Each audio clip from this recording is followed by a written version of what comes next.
回家，这北地冷得动人。别哭了，再惹怒了官爷，有你好受的。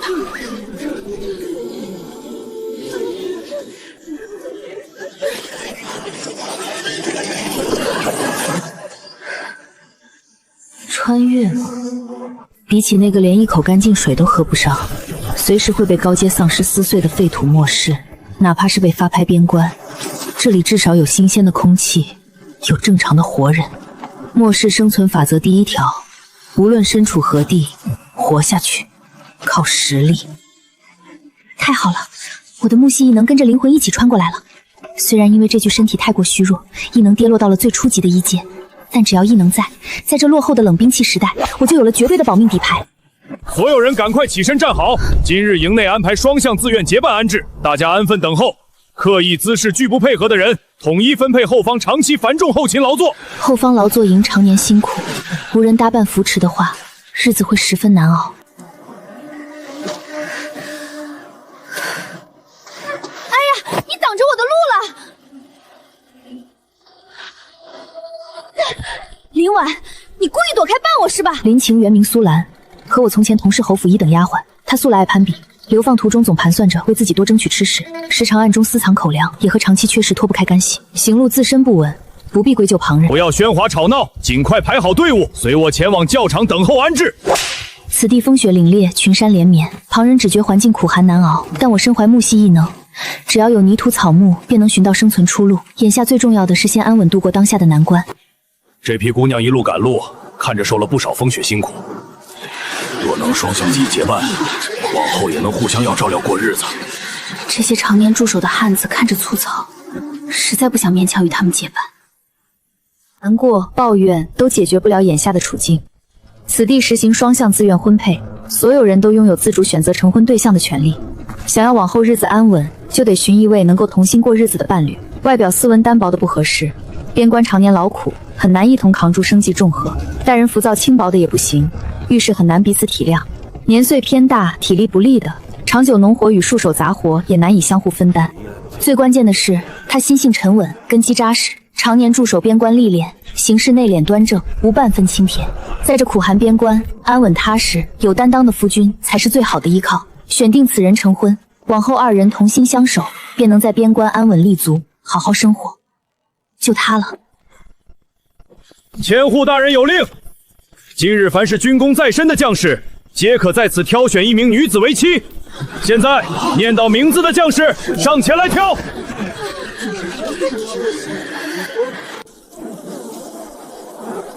都给我站好，别哭哭啼啼的！谁再敢瞎闹，直接扔去最远的外勤众役营地，一辈子干最苦的活。都给我听仔细，朝廷体恤边关将士辛苦，立过进宫的百户总旗今日都在这儿。你们若是能和将士看对眼，结成婚配，就能落户安家，做正经军户家眷。要是没人相中苦役营，日日洗涮劳作，搬运重活，无休止出力，一辈子困在营里熬苦日子。头头站直，等候双向配对安置。现在都把头抬起来，诸位将士上前相看，彼此选定合意之人。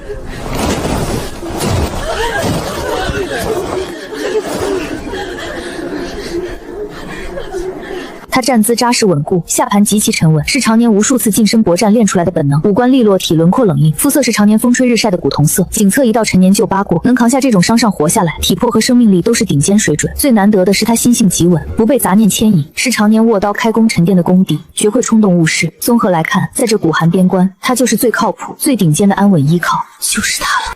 看什么看？再看小心惹祸上身。林婉，你是冻迷糊了吧？那种跟野兽一样的粗人，随手就能拿捏你。你别打歪主意，不许跟我抢赵百焕，我早就看好他了。去选那个文弱的赵瑞，他边败甲没有判战损，呼吸百短，却毫无征战横行迹，不是贪生怕死，就是踩着旁人往上爬的人。选他迟早要吃亏。时辰到，各位军爷按军功高低上前选人。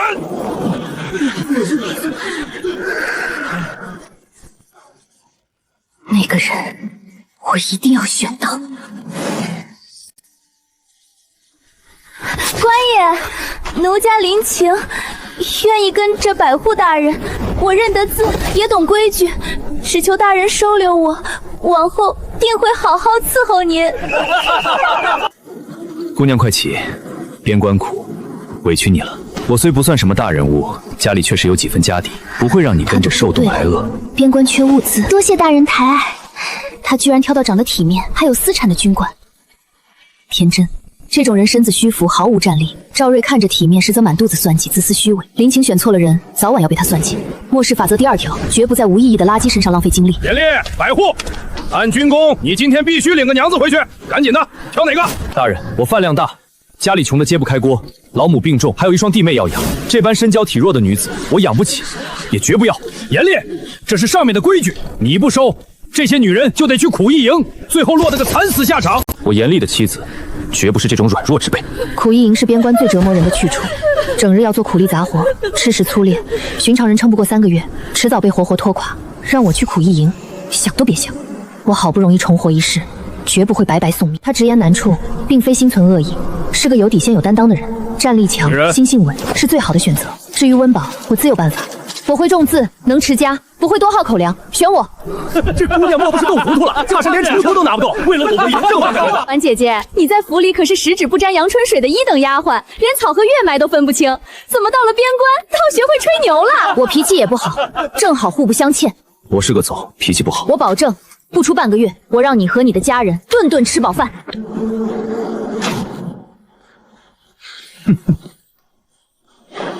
大人，就他了，我带走。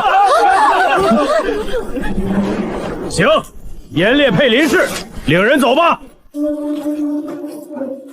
还不跟上，等着去做苦业。末世生存第一步，拿下顶级靠山，稳住活路。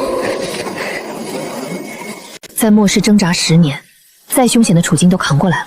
从前为躲避高阶丧尸，我曾在零下30度的冰河潜伏数日，这点风雪根本不算什么。这里没有尸毒与危险，气息安稳，于我而言，已然是安稳之地。原以为这养在京城的女子走不了多远，定会叫苦连天。可我行行停停，此行停停，她始终稳稳跟在3步之外，气息平稳，不见半分慌乱。哟，这不是严家老大，这是从军营领媳妇回来了。瞧这姑娘生的白净娇嫩，一看就没受过苦，怕是不太能干粗活。谁不知道严家日子紧吧？贺老婆子还常年吃药，这么娇弱的姑娘，怕是在村里待不惯，没几天就想回军营了。我带回来的人自有我照拂，我家日子再清苦，也轮不到旁人说三道四。若是再让我听见有人对他妄加议论，休怪我不念同乡情分。跟紧我。看着不善言辞，护短倒是真心实意。就凭方才这番举动，这个人我定会好好相待。此刻才算懂了村口众人的议论，这里早已不只是家境平平，处处皆是萧扫破败。这就是我家，你好好看看。若是现在反悔，我还能送你回军营。他从前养在优渥环境里，见到这般景象，想必心里难以接受。没有凶险侵扰，屋舍虽旧却根基扎实，院落也十分宽敞，何必送我回去？院里空地充足，开垦出来就能种菜，房屋破损也可以慢慢修饰。我早说过，我能下地劳作。娘，我回来了，这是林婉，是军营分配的人，我带她回家了。你这孩子太糊涂，家里如今连粗粮都难以糊口，你带回这般娇弱的姑娘做什么？她生来娇养，根本熬不住咱家的苦日子，你这是耽误人家。娘，您别怪她，是我当着全军将士的面主动选的她。我叫林婉，从前虽做丫鬟，但绝非娇生惯养。我吃的苦，认的草药，也会耕田种地。我不怕家里清贫，只要一家人齐心过日子，日子总会慢慢好起来。罢了，既然进了严家院门，便是自家人。我把话说清楚，家里人人都要出力劳作，只要你踏实肯干，我就算再难，也不会让你忍饥挨饿。谢谢娘，一能减弱都不好。如今身处生机，我不光要好好生活，还要带着一家人把日子过得红火起来。小婉，家里实在拿不出什么好东西。你以前在贵人府里养的精细惯了，这顿饭你先将就着对付一口。烈哥下个月发了军饷，娘去镇上给你割点肉回来。他定会摔块落泪，抱怨粗食难咽。以往发配来军营的女子，初见粗粮无不哭闹崩溃。若他觉得委屈，我便省下口粮，换白面为他熬粥。没有末世的刺鼻意味与腐秽气息，只剩粗粮烘烤的质朴焦香。末世土地破败，粮食匮乏，一口干净吃食都是奢望。眼下这满满一盆无害粗粮，于我而言已是极致安稳，好吃，能实实在在补充体力。嫂子，小婉，你慢点吃，别着急噎着。这粗粮干硬刺嗓子，快口汤顺一顺，谢谢娘。怎么了？这饼烤的火候正好，吃着很香。这个女人和我所有的预想截然不同。吃饭。她体魄强悍，战力顶尖，是绝佳的近战主力。可常年伙食匮乏，营养不足，身体暗伤只会日渐累积。末世生存第2条铁律，唬住自己的顶级战力。我既选择依靠她，就不能让她饿着上阵。肉食、粮食、钱财，我都会一一想办法让她体魄强壮，做彼此安稳的依仗。娘，我吃饱了。下午我想带雪儿去后山走走。后山不安全，常有野兽出没。无妨，我去碰碰运气。嫂子，我来收拾碗筷吧。你们年纪尚小，放着，我来洗。站住！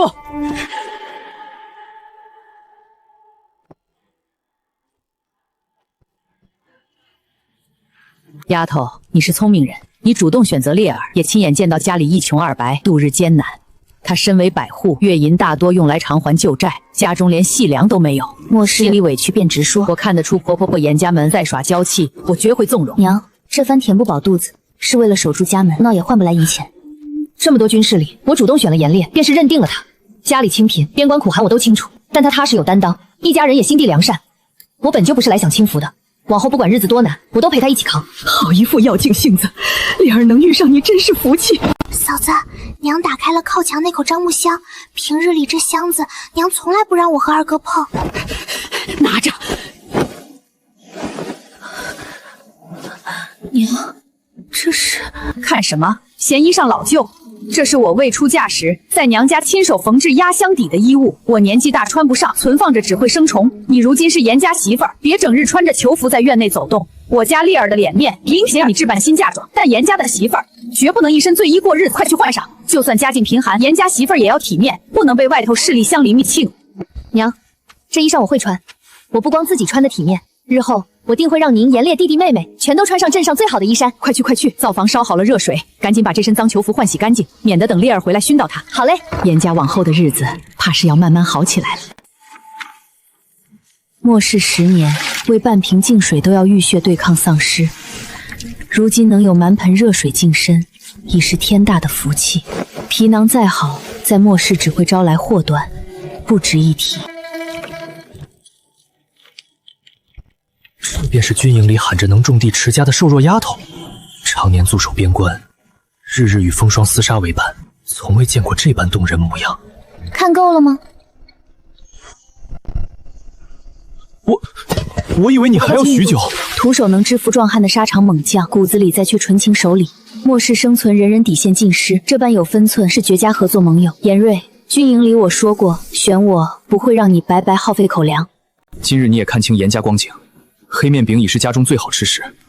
我常年驻守军营，日日刀头舔血，母亲体弱，弟妹尚且年幼，跟着我只有无尽苦日子。苦哪里比得上末世被丧尸围猎，遭同类背叛的绝境？我不惧苦穷，入了严家门，便同你撑住这个家。你上阵守家，我在家操持温饱，但你需一心待我，绝无二心。守诺，我保严家衣食不愁。若负我严烈立誓，贫贱妻子绝不相弃，有我在，无人敢欺你。若违此事，万箭穿心，不得善终。一言为定，往后相伴度日。无婚宜喜酒，就在这小院，我和严烈此生命运紧紧相依。明日一早进山，想要把日子过红火。进山获取物资，是我在这个异世翻盘的第一步。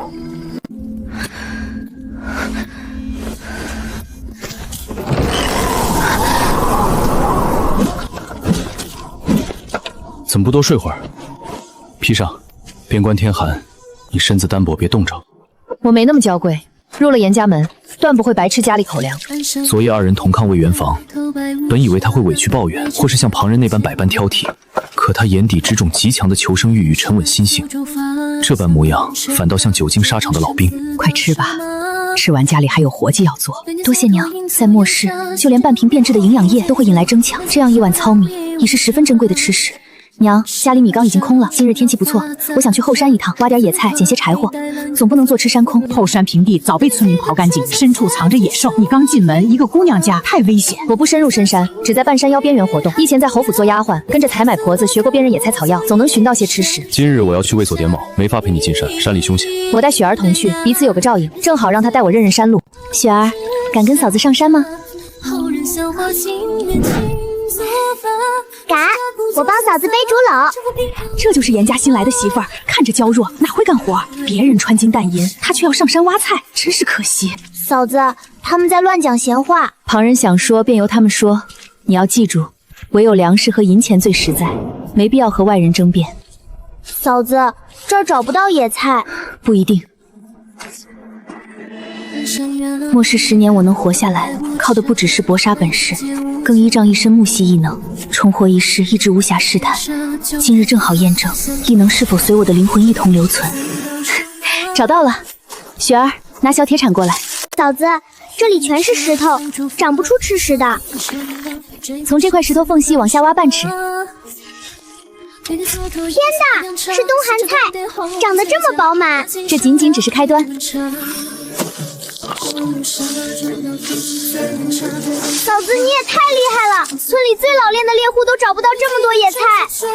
异能还在，有他在不愁生计，旁人的刁难算计都不足为惧。走吧，雪儿，今天只是试水，明日嫂子带你去寻更值钱的好东西。这片贫瘠边关尘土，即将成为他重归巅峰的猎场。末世10年生死搏杀，这点山路对经过木系异能初步淬炼的身体而言，连热身都算不上。嫂子，你太厉害了！村里婶子把外山翻遍都寻不到几根菜，你却能带咱们挖到这么多水灵野菜，今晚全家总算能吃顿饱饭了。嫂子，回去吧，这一片早被挖遍，连草根都难找，前面路滑，还容易遇上野兽。严家日子艰难，昨日连顿饱饭都没有，严烈宁可自己挨饿，也要把吃食让给我。这份情，我定要让一家人不再饿肚子。喝口水歇一歇，野菜只能垫肚子，不顶饱。你大哥身上留着战场旧伤，娘身子常年虚耗，光吃野菜撑不住身子。可山里野物跑得飞快，我已经很抓不足了。谁说山里只有野菜野物能换银钱？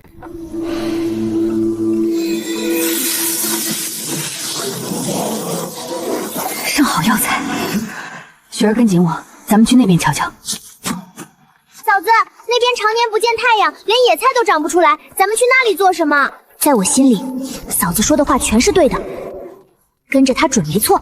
嫂子，这不就是刺手野草吗？猪都不吃。别动！嫂子，怎么了？雪儿，这不是野草，是能治病换大把银子的宝贝，野生黄芪，看根茎长势，最少5年以上。黄芪药材，嫂子，你从前从来买户人家做药材，怎么还认得草药？从前伺候主家府里养了老大夫，我常去药房帮忙切药晒药，日子久了，各类草药模样料效便记熟了。嫂子也太聪慧，看旁人做工就能学会认药，咱们快挖出来换钱吧。不能硬拔，挖药材讲究精细，黄芪药效全在主根，一旦扯断是根基，药效大打折扣，药铺掌柜也会压价。你往后退几步，看我怎么挖。品相真好，定是稀罕药材，能换不少东西吧？至少能换半头猪肉，还有过冬的棉花，金物能滋养。这黄芪是上品，能卖好价钱。家里多年没新棉花，冬天只能用龙花。嫂子，你真是我们家的福星。这真是后山挖的。后山外围早被村里人薅秃了皮，哪来这么水灵的菜？一处隐蔽背阴石缝洼地，旁人没寻到，实则是我熟知山野草木习性，寻得避风深润雾土，稍加打理养护，才让野菜长得格外鲜嫩饱满。寻常娇贵大户丫鬟进山别说挖菜，冻半日都受不住，她竟能寻到这般上等野菜，是能吃苦、心思活络、有算计的人。好，有这些野菜，今晚能给大郎明哥熬一锅好菜糊糊。这是野生黄芪，个头这么壮实，边关军营将士最需要这补气药材，镇上药铺售价极高，这得值不少钱。从前在侯府常去药房搭手，跟着府里老大夫学过变草药，今日运气好，恰巧遇上。镇上几十年老采药人，挖黄芪都难保不扯断根须，你怎么挖的这般齐整？挖的时候特意小心护着根须。这几株品相绝佳，我不打算直接卖掉。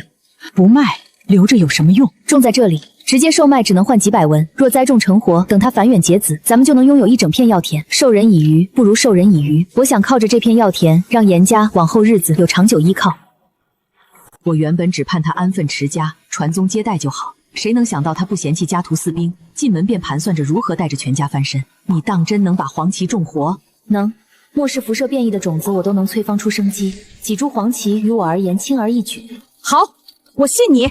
后院3分空地尽数归你支配，需要什么农具只管开口，谁敢多嘴阻拦，我拿扫帚赶人。多谢娘。雪丫头，哎，快去把后院旧揣头找出来擦拭干净。往后你全程跟着你的嫂子，知道啦？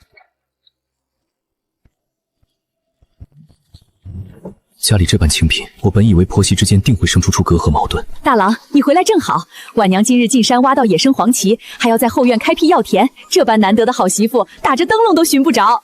你不嫌弃咱家嫔嫔跟着你，咱们绝不能委屈她。后天置办2桌酒席，请来村长与你军中同邀，我要全村人都知晓，林婉是咱们严家明媒正娶进门的媳妇。这是本月2厘军饷，加上往日攒下碎银，全部给你。明日我陪你前往镇上，但凡你想买、想置办、想用来种药的东西，全都听你的。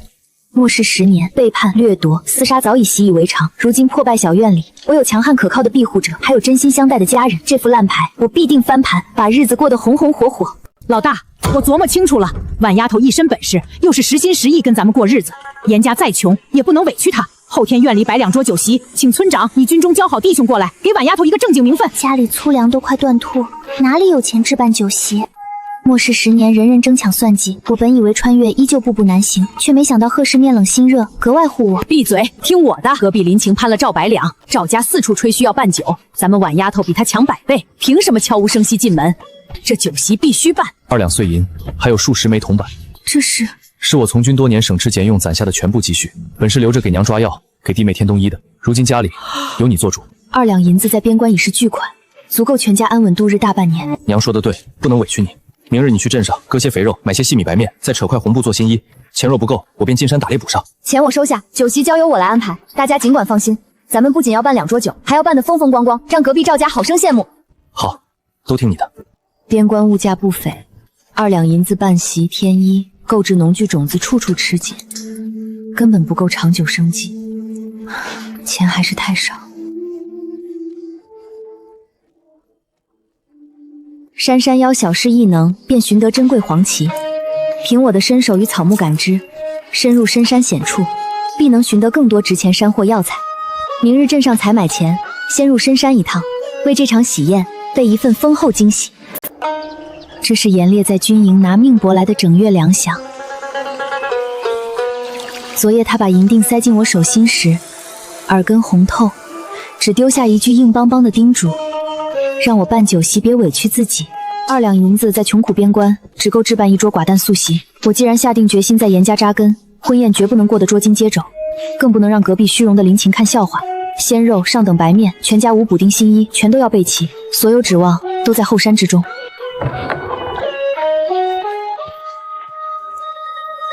雪儿，井水太凉，少搓2件衣裳，等日头升高再洗剩下的。嫂子，我不冷，你要去哪里呀？灶房柴火不够，我去后山外围捡枯枝，顺便碰碰运气挖点野菜。婉丫头，外头风烈，只准在山脚转悠，万万不可往深处走。后山腹地藏大蛇、野猪，就算老练猎户也不敢轻易踏足。娘，我心里有数。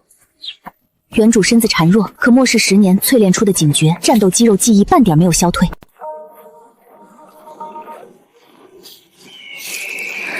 这里满是原始危险，可也藏着数不尽的值钱生机。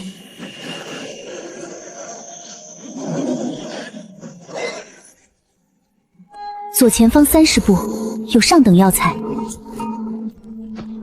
，10年费野生党参，末世纯天然药材，千金难求，放在古代镇上药铺也能卖出高价。有这株党参，置办宴席肉面的钱已经凑够，但还缺一道能撑场面的硬荤菜。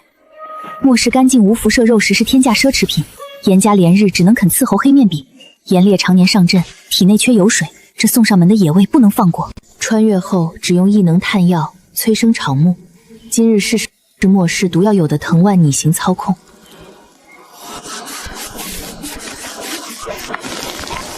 想走，留下。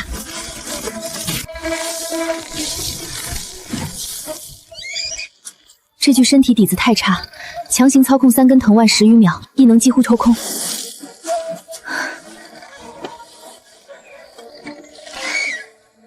足足7斤半。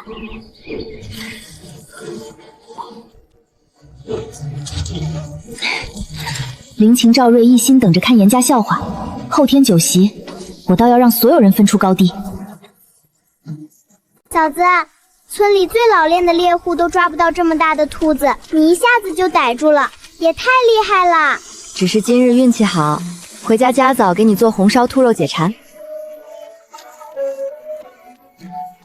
我当是谁？原是从前府里的1等丫鬟林婉。严家竟穷的要女子寒冬上山挖石时度日，当初偏要选个粗莽穷汉，如今可尝到苦滋味了。我家赵百管待我极好，半句重话都舍不得对我说。赵百狐待你怎样与我无关，识相就让路。我倒要瞧瞧里面装了什么破烂。你居然敢推我！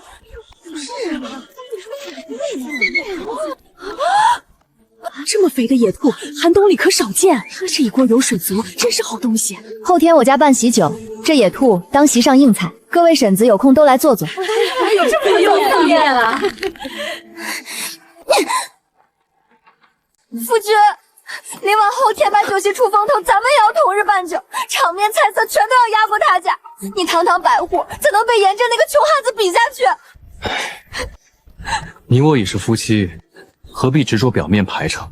当初我不顾旁人眼光选择你，如今连一场正式喜酒都不肯办，传到千户耳中，旁人只会说你苛待发配女子。办，后天一同置办便是。拒帮明亲辱。进山许久，山里风寒，往后要上山同我一道。末世向来孤身求生，这般被人放在心上护着的滋味，格外心气温暖。你看我带回什么好东西？老天爷，这么肥的兔子，婉丫头运气真好。这是多年老打参，价值不菲。你在哪儿挖到的？你真是咱家的福星。明日卖掉打参置办酒菜，后天酒席定要办得风光，让大家看咱们家日子越过越好。全听你的。这株党参明日送到镇上大药铺，最少能换3、4两银子。野兔分2半，一半红烧做席面硬菜，一半炖汤滋补。余下银钱购置猪肉、精白面、好酒，置办齐全。娘，严烈，后天咱们的酒席不必拮据将就，我要全村人都看清，严家娶媳妇儿办得起体面丰溢宴席。隔壁林情刻意较劲，选定同日办酒攀比，我便用实打实的无话可讲。好，我闺女出息了。好，全都听婉丫头的，后天2桌好酒好菜摆开，堵上所有等着看笑话的人的嘴。我本以为领回一位需要我拼死供养的娇弱丫鬟，不曾想她是能与我一同遮风挡雨的依靠。媳妇儿，你记牢，往后但凡想进山，必须有我陪同，哪怕只是去采一根野草，我也守在你身侧，这是家里的规矩。好，有这批山货斗底，同日比拼酒席，严家稳赢。原本仅10余年的党参，今亦能整夜滋养，根须饱满充盈，药力浓郁，品相直接翻番。婉婉，冷不冷？不冷，走吧。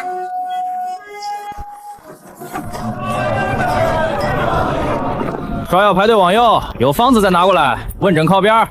不卖药，不问诊，今日来出手野生药材。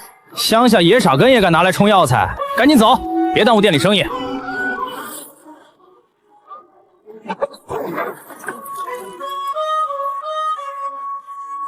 你再说一遍。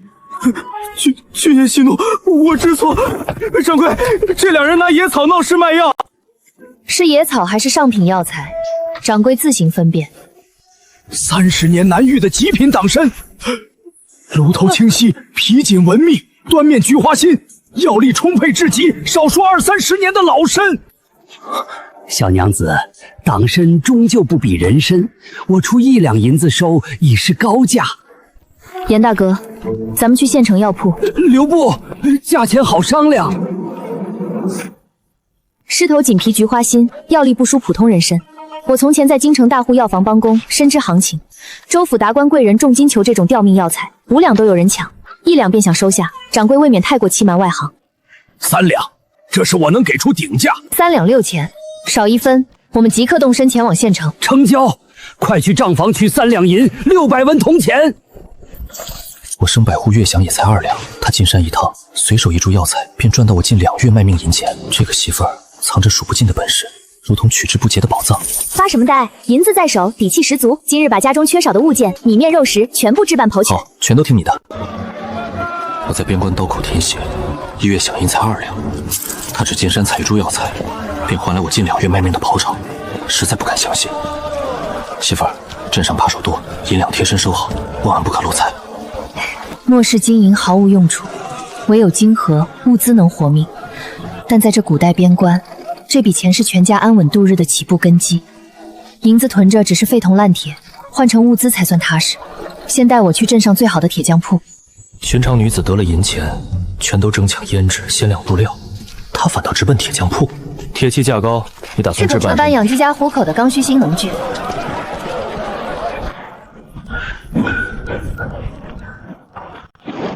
老李头，严百户是兵器磨制了，这位便是新娶的媳妇儿，模样这般周正。一把重席开荒宽锄，枣木硬柄，加厚背刃金刚柴刀，一口能炖煮整只牲畜的厚底大腿锅。锄头要沉重耐造，柴刀可劈木剁骨。按我媳妇儿说的，拿铺子里成色最好的铁器。他分毫不舍得给自己添置首饰，一心置办种地持家的家当。下一站扎根2种铺，是真心要同我扎边关过日。新麦高粱种子各30斤，白菜、萝卜、菜籽全部打包。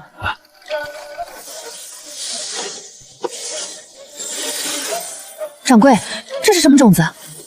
西域番椒，胡椒抵债留下，味道辛辣呛人，人畜都不爱吃。半袋10文钱，全拿走。成交，便是辣椒。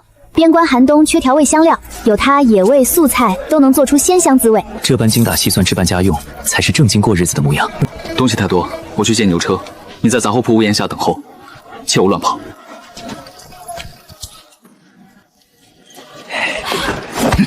休要打歪主意，离他远些。有没有被惊扰？银两都还在吧？末世向来孤身求生，难得有人事事护我，是绝佳安稳搭档。我没事，银两都在，咱们再去布摊扯红布。买红布做什么？后天办酒席，我要一身喜服，再给娘、你、名字、雪儿各做一套5补丁新衣。咱们严家绝不任人看清。末世常年只剩死寂灰暗，这般鲜活人间光景，反倒让人心里安稳踏实。身侧严烈，便是我最可靠的依仗。前面就是镇上最大锦绣布庄，后天办酒席得扯红布做喜服，再给娘、名字、雪儿各做一身新衣。银子都在你手里，想买什么尽管挑，不用心疼。哟，这不是灵婉姐姐，严家这般清贫，也舍得让你来布庄闲逛？哼，严百户带弟妹逛布庄，这里布料价格不低，随便几尺就要数10文钱。让开！林晴当初嫌弃严家拖累，费尽心思搭上赵瑞，本以为能压我一头，可赵瑞母亲日日使唤他干重活，赵北人更是抠搜至极，连一颗鸡蛋都要念叨许久。你看，哥刚给我买的桃花纯胭脂，我说太贵，他偏不肯，说我生的娇俏就得用好的。严百户可有给你添置物件？怕是只能进店过眼瘾吧？女子本就该娇养，严百如若是手头拮据，不妨去街角杂货铺，粗麻布1文1大块。末世半块发霉干粮都能引发厮杀，如今他拿一盒劣质胭脂炫耀，实在可笑。50文桃花春，粉质粗糙滑适与劣质红花渣，长期涂抹堵塞毛孔，不出1月脸上红疹蜕皮。妹妹既然这般喜欢，不妨多涂些，别辜负赵百户的心意。你纯粹眼红嫉妒，你吃不饱饭，哪里懂胭脂好坏？吃不到葡萄说葡萄酸，这可是掌柜推荐上等货。掌柜，把镇店大红妆花缎取来。大红妆花缎1尺300文，整套下来天价，把严家变卖都买不起。严百户，快管管你媳妇，拿不出银两，可要被店家驱赶。我媳妇想要什么尽管拿，严家银钱全由她做主。夫人好眼光，府城运来贡品料子，全镇仅此1匹。裁1丈做酒席喜服，深蓝细棉布1丈给当家做贴身衣裳，鲜面软布8尺给婆婆做冬衣，鹅黄天青细布各5尺给弟弟妹妹做新衣。全部算下来4两2钱，给夫人抹零收4两。瑞哥，我也想要鹅黄细布做裙子，只要几本。买什么胭脂还不知足，不嫌丢人，跟我回家。剪裁剩下的碎布头可否赠与我？尽管随便挑选。买开心了？开心，咱们再去割10斤五花肉，后天酒席，让全村人见识什么叫体面周全。深蓝细棉布、藏青棉布各裁2丈，深蓝拿来给娘做棉袄，藏青布料耐磨，适合你和明儿上山打猎、下嗲干活穿。这可是松江新出的棉料，透气又保暖，小娘子眼光真独到。婉娘，我的衣裳还能接着穿，你多挑些好看的布料给自己添置新衣。你身上旧衣全都发白磨破了边，进山容易被树枝勾扯。听我的，必须买。原来是婉姐姐，我还以为严家穷的买不起布料，没想到也能来锦绣宫内置办东西。再拿藕荷色细棉布给学儿裁2身小衣裳。这是赵郎刚给我买的翠芳斋胭脂，整整50文。他说我生来娇贵，不能用低廉货色。姐姐怕是从来没见过这个好东西吧？严兄家里一大家人要养活，哪里还有闲钱置办这些姑娘家的零碎物件？区区50文的粗劣碎粉，也好意思当成珍宝？从前侯府夫人赏赐给你的胭脂，样样都比这个上乘，怎么分开之后，眼界反倒越来越狭隘了？掌柜，把那匹正红云纹绸缎取下来。一绸缎300文一尺，价格可不便宜。林婉，你也配穿这昂贵绸缎？严百户1个月的饷都买不起，你这般肆意挥霍，娶妻应当勤俭持家，如此铺张，早晚将家底败光。银子都交由你保管，要是不够，我再去周转。这红绸衬你，就算全买下来也无妨。除开裁好的布料，再称5斤上等棉花，给全家添做冬衣，共1两6钱。小店额外赠送您5彩绣线。我也要，凭什么他能穿我就不行？银子不是凭空得来的，人家有本事进山换取银钱，你只是会一味索取，纯粹是个败家的。过日子如同挑选布料，看着光鲜亮丽未必扛得住风霜，踏实耐磨才能护住一大家人的冷暖。那50万胭脂，你省着些用。你家赵百亨赚钱也不容易。哼，婉娘，你方才实在太厉害了。对付一位攀匹搬弄是非的人，不必多费口舌争辩，拿出实打实的底气就够了。咱们去肉铺，今晚炖红烧肉吃。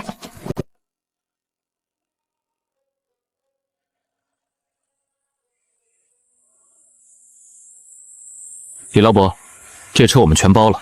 严百户大方，保管一路稳当，平平安安送你们回村。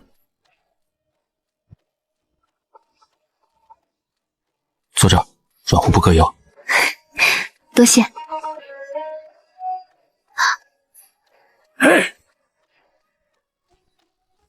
他走不动，脚底都磨破了。咱们也估量牛车吧，10文钱一。你身为百户，不至于拿不出。你不懂持家难处，我月薪有限，还要花钱打点上官，谋求升迁，不能贪图一时安逸。可我的脚真的好痛。从前娇生惯养，如今做军眷要学会吃苦。你看村里妇人个个负重赶路，你也该适应。赵百户，要不要搭一程？不过这车严百户全包，得问过他们才行。满心挑选体面赵瑞，如今高下分明，穷汉舍得包车置办新衣，体面百户却舍不得10文车马。不费，不必了。牛车又脏又颠簸，走路反倒赵郎说了，不行强身修身养。李伯天色不早，婆婆还在家等候，咱们赶路吧。赵郎，脚实在撑不住，背我一段好不好？光天化日背着女子，同僚撞见丢尽我百户脸面，简直苦恼晦气。早知这般娇气，当初不如选村妇。丢，我还要回去温书。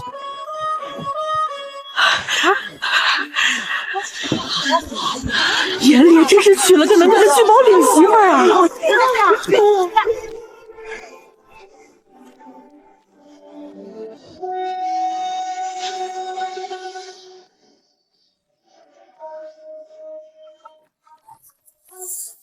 烂货出门大半日，还不赶紧去后院洗衣？真把自己当千金小姐了？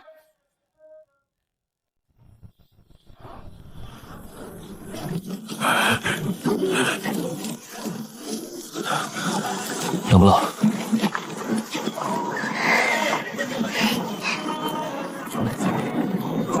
末世物资就是活命根本，如今农具、良种、吃食全都备齐，这个家定会一步步安稳兴旺起来。进村了。是啊。哟，严家新媳妇儿还雇上马车了！天哪，是精面，还有半双猪肉，严家这是走大运了！严百户，这是去镇上大肆采买了？家里媳妇持家，添置些日用。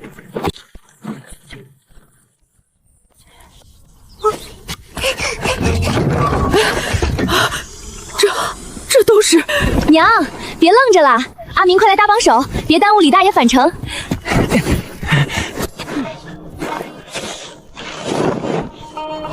这是锦绣庄的上等正红喜布。隔壁邻家姑娘出嫁，赵家连块新红盖头都舍不得买，这差距也太大了。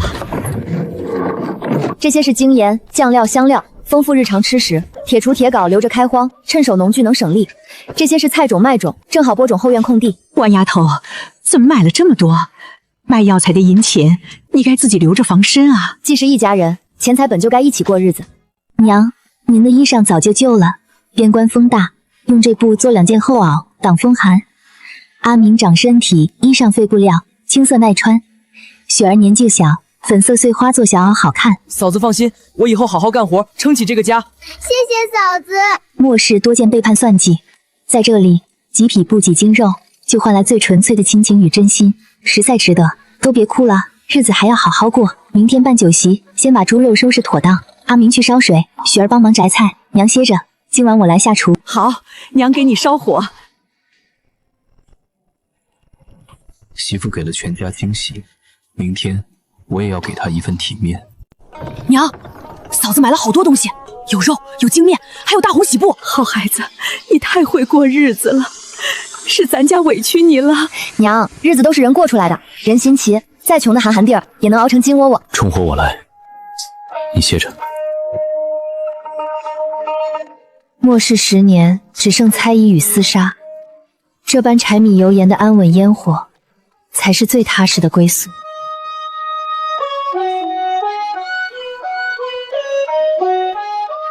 怎么了？旧伤又疼了？没有。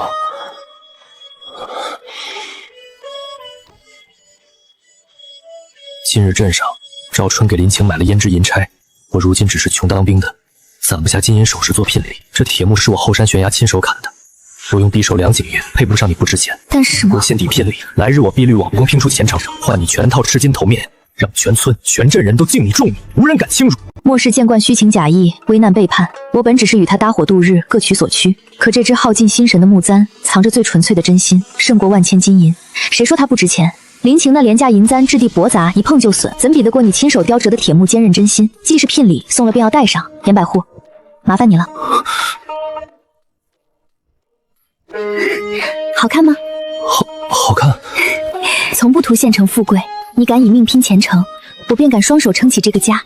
往后，身前风雨你挡，身后家业我守。此生此世，绝不相负。木簪质朴，不配喜服。明日教雪儿用红色碎布做绢花点缀，后天婚宴对上林晴满身廉价珠翠，高下立断。明明我选的是最体面出众的赵，为何办酒席，方方面面全都被林婉压过？瑞哥，怎么了？我就只有一顶单薄的红盖头，看着太过寒酸。方才你也看见了，林婉添置那么多新物件，明日2家同日办酒，旁人必定放在一起比较。家里银两本就有限，哪有余钱再置办新衣？你身上这身已经算体面，凑合够用。我懂的，有这身衣裳我已经很知足了。我就是想去一趟胭脂铺，明日大婚稍稍装点，也好让你在军中同僚上峰面前更体面些。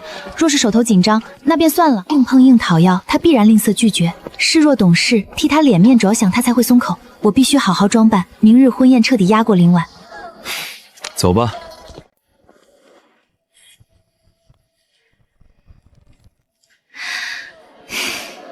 谢谢瑞哥，我就知道你最疼我。瑞哥，咱们坐马车回去好不好？不行，方才买胭脂已经多花银子了，路途不远，走路即可。我陪着你，慢慢走回去。出发前说的天花乱坠，要好好为我置办婚事物件，到头来红盖头最便宜，胭脂最劣质，如今连几文车钱都舍不得。我当初怎么会选中他？我选的人绝不会错。赵瑞是年轻百户，相貌出众，是军户里最拔尖的男人。他日他晋升千户，我便是千户夫人。眼下不过一时拮据，熬过去便是前程锦绣。好，都听瑞哥的。我出去一趟。我去找虎子玩。我去一趟赵婶子家，你在家看好院子，烧好热水，别乱跑。知道了啦，娘。严师傅，这颗子。那片山林藏满好物，像蒙尘的宝藏，处处是机遇。反正时间尚早，不如再去一趟半山腰，再捞一波收获。你怎么进来了？饿了？娘，今早做什么？您吩咐，我来做。不用忙活，今日就煮点野菜糊糊，配着生咸菜吃行，不费功夫。没事的，娘，您教教我就好。来家里这么久，我还从没给大伙儿做过饭呢。行，那你来做吧。水别一次性加太多，火压小一点，糊糊熬透了才好吃。这般吃食只能勉强果腹，想要改善家境，还需另想办法。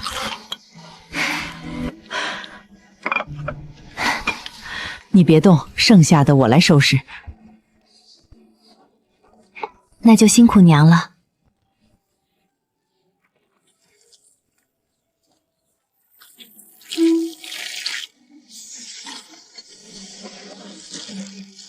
黄芪已经成熟，可以挖出变卖。只是菜地作物太少，仅能勉强贴补家用，想把日子过好远远不够。我想上山一趟。进山？想去再挖些药材。我陪你一起去。嫂子，我也要去。我也去。行，那就一起去吧。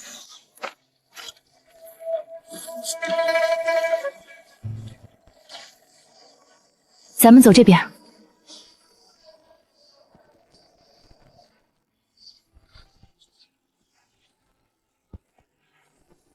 我以前怎么从没发现这个地方？是灰灰菜，长得也太好了。气死我了！出什么事了？我刚去找虎子玩耍，才听说赵家明天也要摆酒席。什么当真？昨天半点风声都没听见。现在全村都传开了，就定在明天，摆明了故意跟咱们对着干。大哥跟赵瑞同属一个千户，明天军营同僚、上头长官都会到场，众人爱去哪边，分明是存心让大哥难堪。白天偶遇林晴、赵瑞挑选婚嫁物件，我只当是寻常备婚，没料到他们特意选同一天办宴席。只要他不暗中使绊子，不做伤人害人的事，我便只当陌路旁人。我如今只求安稳度日，撑起这个家。这场刻意撞上的酒席，十有八九是他的主意。不必生气，人家要办酒席，咱们阻拦不了，也没有规矩说明日只能咱一家设宴。可是咱们最先说要办酒，他们刻意挤在同一天，实在不地道。没错，纯粹故意膈应咱们。咱们只备2桌家宴，不会宴请全宾客，两方来客本就少有重合，倒是军中上司、村里长辈的取舍，正好借此看清周遭人心。好啦，别置气了，有空就过来帮我剪红纸。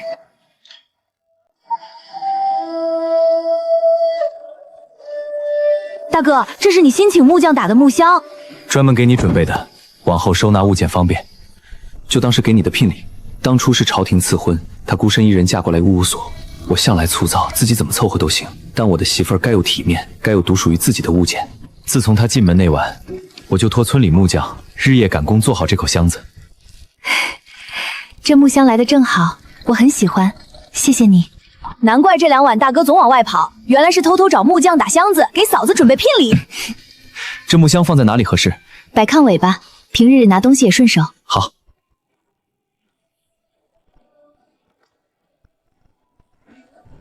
这个送你，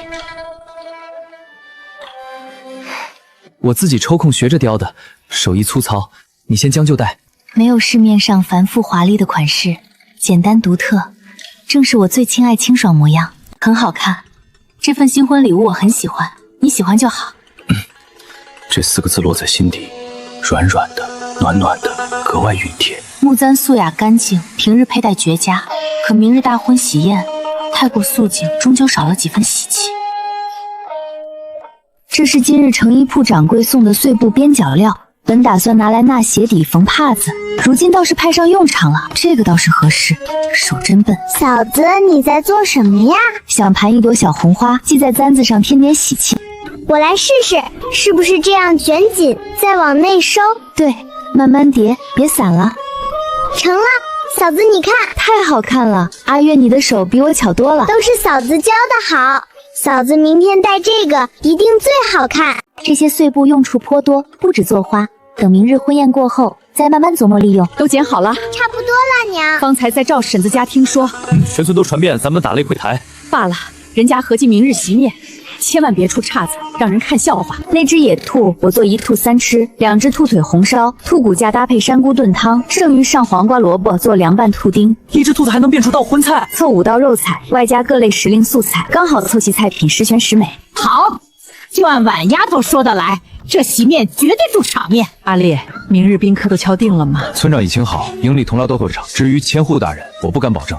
无妨，随心就好。来者是客，我们真心欢迎。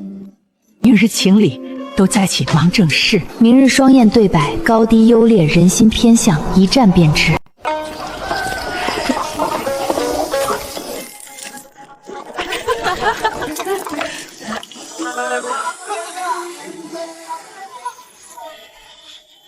今天便是我成亲的日子。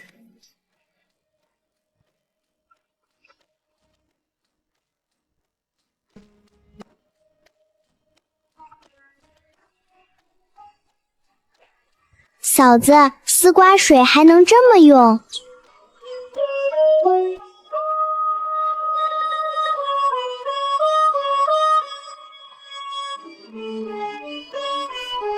你瞧瞧，这样子还行吗？好看极了！明明还是嫂子，可整个人看着都不一样啦。这只是将就打扮，往后东西备齐了，还能更好。兔腿留着红烧，骨头拿来炖汤，蘑菇仔细洗干净。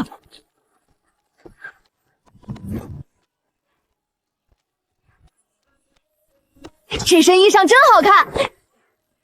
严烈今日看着精神多了，新衣裳衬人，真是人逢喜事精神爽啊！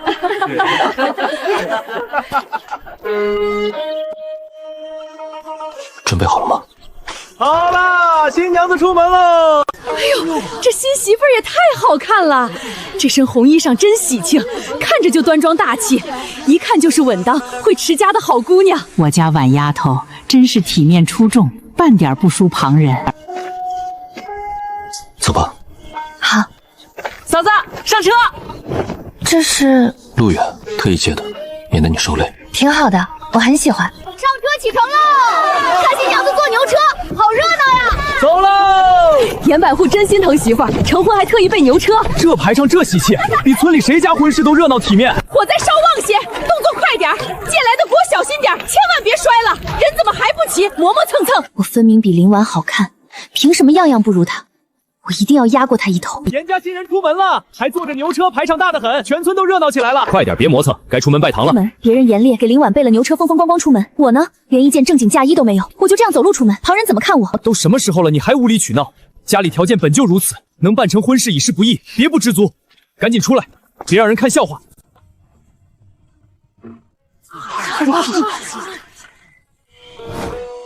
这怎么可能是往日那个沉闷闷寡淡、毫不起眼的林婉？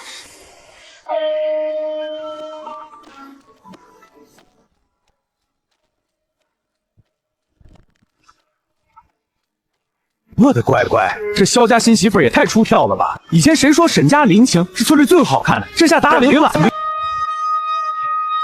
你们看待遇，严百户特意借很多牛车，操个干叫他们嫂子，赶紧兄弟们，一个潦草寒酸，差距也太大了。严百户林娘子新婚大喜，百年好合，福气满满。赵大人、林姑娘，大喜啊！董长长，我不去沈家了。方才路过看了一眼，院里糟糟的，帮工的都手忙乱，菜都没清清。我刚从萧家那边过来，人家生烧、燕小枣、贝翅，还有腊肉鸡蛋，菜样丰富的很。肯定去萧家沾喜气啊！谁乐意去冷冷清清的沈家？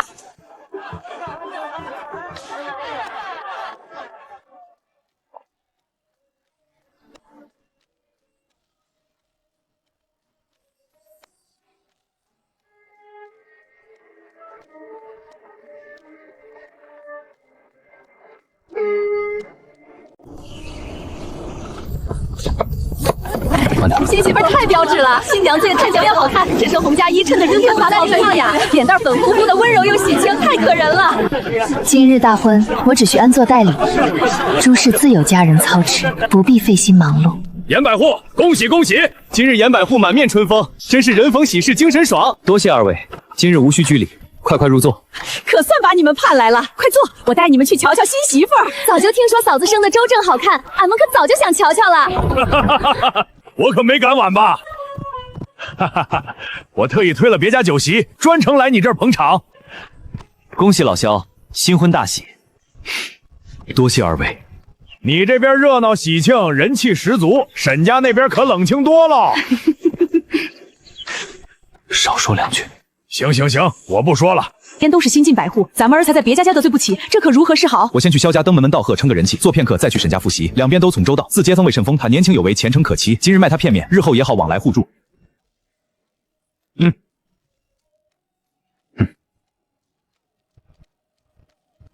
屯河里照。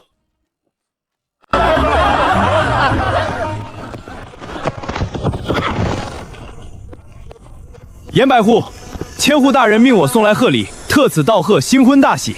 有劳，替我谢过千户大人。营中尚有差事，不便久留。千户这做事真是一碗水端得平平的，身居其位，本就不能偏颇。现在这样子受福气呀！慢慢喝，菜管够，汤管热，锅里一直温着，千万别客气。外头都说你能干稳重，今日一见果然不假，半点没有新媳妇儿的局促拘滞，敞亮大气。那可不，我嫂子可厉害啦！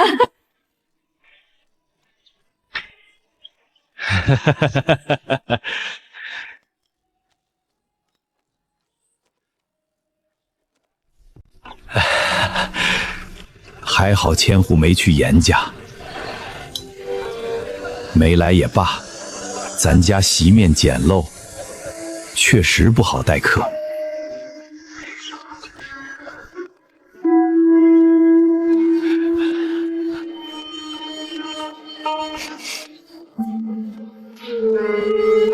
不过是例行公事罢了。千户根本不看重赵旭，不过是两边敷衍应付。这群人眼界狭隘，只会自我安慰，实在可笑至极。手头尚有账目未理，我先行一步，我得回家照看孩子，营中还有差事，不敢耽搁。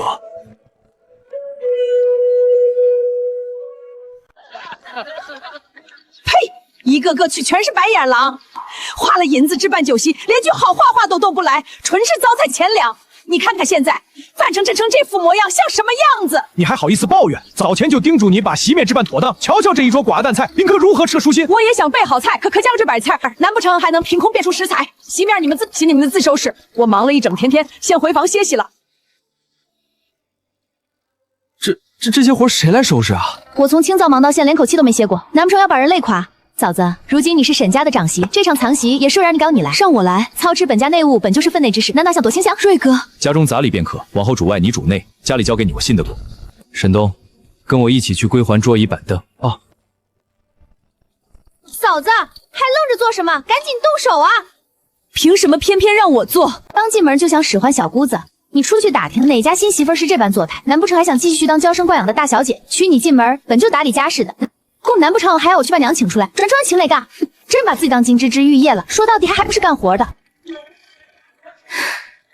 拜堂亲不是结束，往后我就要在这里夫妇一役过这样的日子了。今日吃得尽兴，改日再来串门。这席面实在难得，够我回味许久了。严摆上好福气，阖家和睦，日子定然越过越红红。都别站着，动手收拾。阿民，去把桌椅归置好。阿月，把碗筷都端去灶房，我来收拾锅里的汤水，切莫浪费。娘，我也来搭把手。快停下！你今日是新娘子，哪能动手粗活？这些杂由我们。可是没什么可是，你要是闲不住，就去堂屋清点贺礼，登记数目，这个活正好适合你，能让大家吃得尽兴，说明这席面办得成功。今天我们严家的脸面是挣住了。开饭啦！今日你是新媳妇儿，你先吃。谢谢娘。今天可算是吃过瘾了，好久没吃过这么多肉菜了。是啊，今天真的是最幸福的一天。那还是你嫂子的功劳，要不是进山抓了兔子，咱们哪来这么多好菜？嫂子最厉害。今晚是我和颜莲的洞房花烛夜。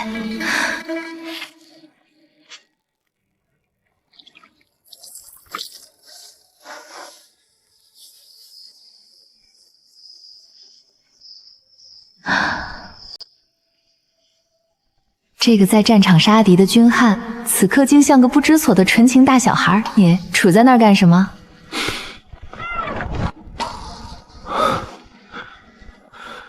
你是不是不知道该做什么？我也没做过这种事。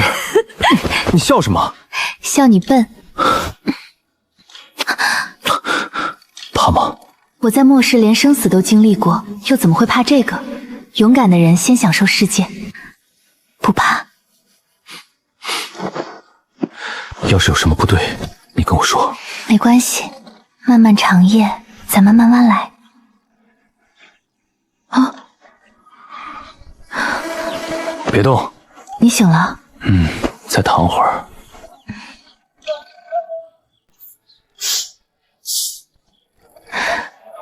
该起了。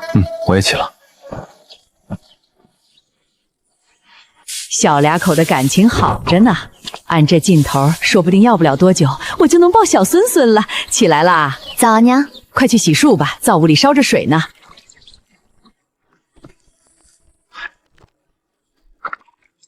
不错，瞧着就是满满的安全感。